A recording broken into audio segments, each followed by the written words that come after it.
સર્વપક્ષીય બેઠકમાં ઘર્ષણ, વિપક્ષી દિલ્હી બ્લાસ્ટ અને મતદાર યાદી સુધારણા પર ચર્ચાની કરીમાં.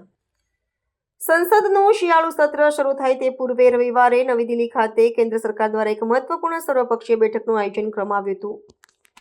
સંરક્ષણ મંત્રી રાજનાથસિંહની અધ્યક્ષતામાં યોજાયેલી આ બેઠકમાં 36 રાજકીય પક્ષોના 50 જેટલા નેતાઓ ઉપસ્થિત રહ્યા હતા. આ બેઠકનો મુખ્ય ઉદ્દેશ્ય આગામી સત્ર દરમિયાન સંસદની બંને ગૃહો, લોકસભા અને રાજ્યસભાની કાર્યવાહી સુચારુ અને શાંતિપૂર્ણ રીતે ચાલે તે સુનિશ્ચિત કરવાનો હતો.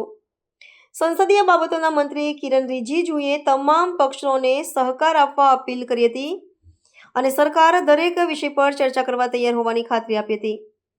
જોકે આ બેઠકમાં વિપક્ષી દળોએ સરકાર સમક્ષ અનેક ગંભીર મુદ્દાઓ ઉઠાવ્યા હતા. વિપક્ષે ખાસ કરીને મતદાર યાદીમાં વિશેષ સુધારણા, દિલ્હીમાં તાજેતરમાં થયેલો બ્લાસ્ટ, વધતું પ્રદૂષણ અને વિદેશ નીતિ જેવા સંવેદનશીલ વિષયો પર સંસદમાં ચર્ચા કરવાની માંગ કરી છે.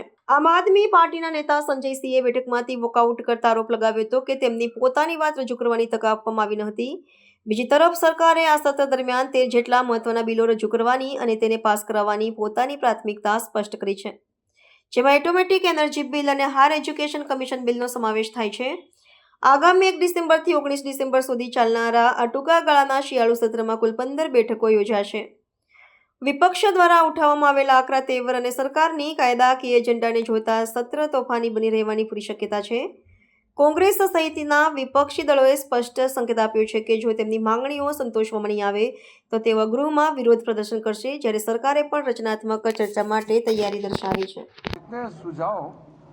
आज पॉलिटिकल पार्टीज़ के फ्लोर लीडर्स का आए हैं. हम उसको विचार करके फिर आगे बिजनेस एडवाइजरी कमेटी इसमें पेश किया जाएगा और हाउस में कौन सा मुद्दा किस पे चर्चा करना चाहिए, ये सब प्रक्रिया है, आप सब जानते ही हैं.